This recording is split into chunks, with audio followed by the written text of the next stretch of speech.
कोई लेना देना नहीं है। और ये लक्षण मनुष्य में भी मिल जाए, मनुष्य में मिल जाए तो फिर आप लोग कहने लगे मना थोड़ी है, तो जानवर है।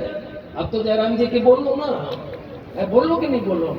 मना खोतो तो थोड़ा माँ बाप की कदर कर दो, मना खोतो तो परिवार की कदर कर दो। ये मना की नहीं है, ये तो बस डांडा है, डांडा।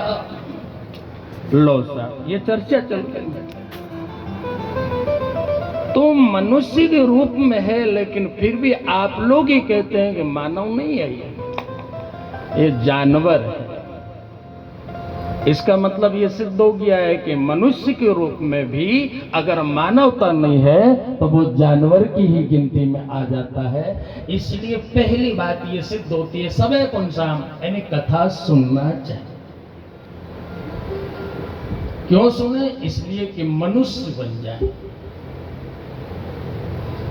मनुष्य बन जाओगे तो मनुष्य बनकर के जब विचरण करोगे तो ये धरती भी आपका आदर करेगी, देवता भी आदर करेंगे। जिस गली से आप विचरण करोगे उसमें सबका सर झुक जाएगा कि वाह, आज चलते फिरते भगवान का दर्शन मुझे हो गया है। ये मानवता का लक्षण है। और ये लक्षण जिसमें आ गया वो धन हो गया, और जिसमें ये लक्षण नहीं आए वो आदमी अधम हो गया, वो जाकर के। दूसरी बात ये है कि मानव से देव बनने की व्यवस्था है कथा में।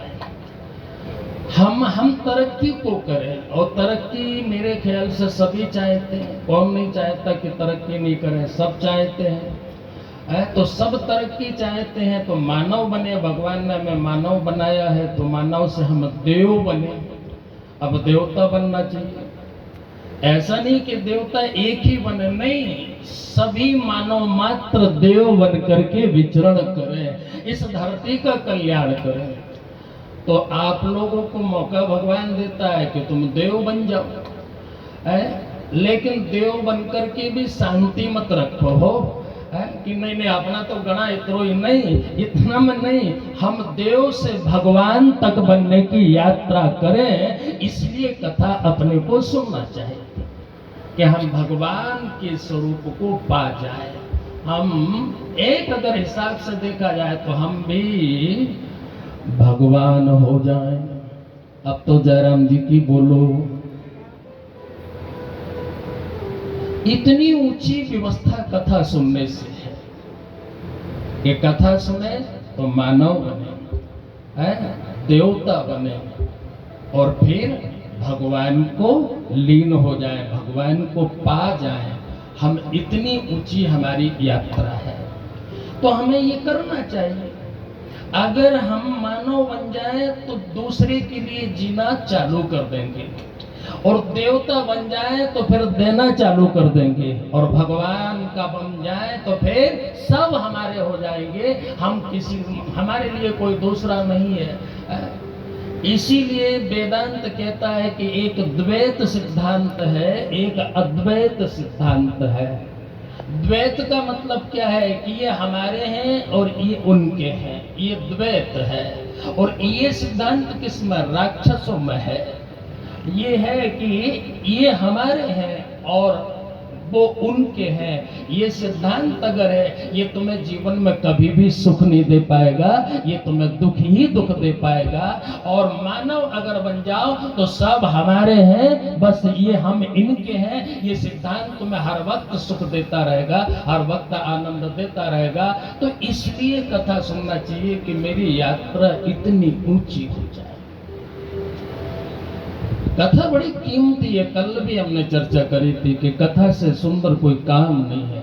अगर कथा आपको को ठीक ढंग से समझ में आ जाए, अगर कथा समझ में आ गई तो हमारी यात्रा बिल्कुल सुगम हो जाए, फिर मानो कठिन नहीं। और अगर हम जीवन को ढंग से जी नहीं पाते हैं तो 60-70 साल भी जीना भैया भारी पड़े। 60-70 में आदमी उब जाए, कहे हो अब कहे हमारी इच्छा ही नहीं अब जीने की, अब तो बस ऊपर वालों लो साहब। क्यों? क्योंकि वो इतना तरह से दुखी हो गया है कि पूछो नहीं। लेकिन कथा भगवान की अगर है और भगवान से जुड़ जाओ तो भगवान उसे निश्चिंत जीवन देते हैं, निर्भर बना देते हैं। इसलिए उनकी कथा को हमें सुनना चाहिए। तो ये बात समझ में आ गई कि हमें कथा क्यों सुनना चाहिए। अब कथा इसीलिए सुनना चाहिए, आपके सामने चर्चा करी। दूसरी बात यहाँ पर है कि कथा सुनना चाहिए तो कथा में प्रीति होना चाहिए।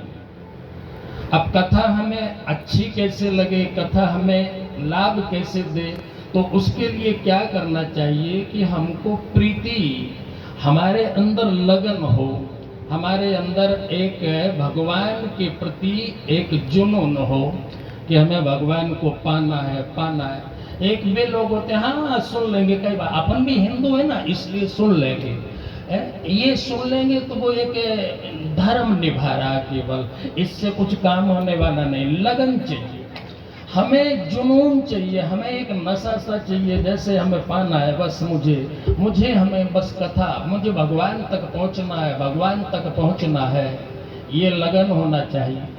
कई बार ऐसा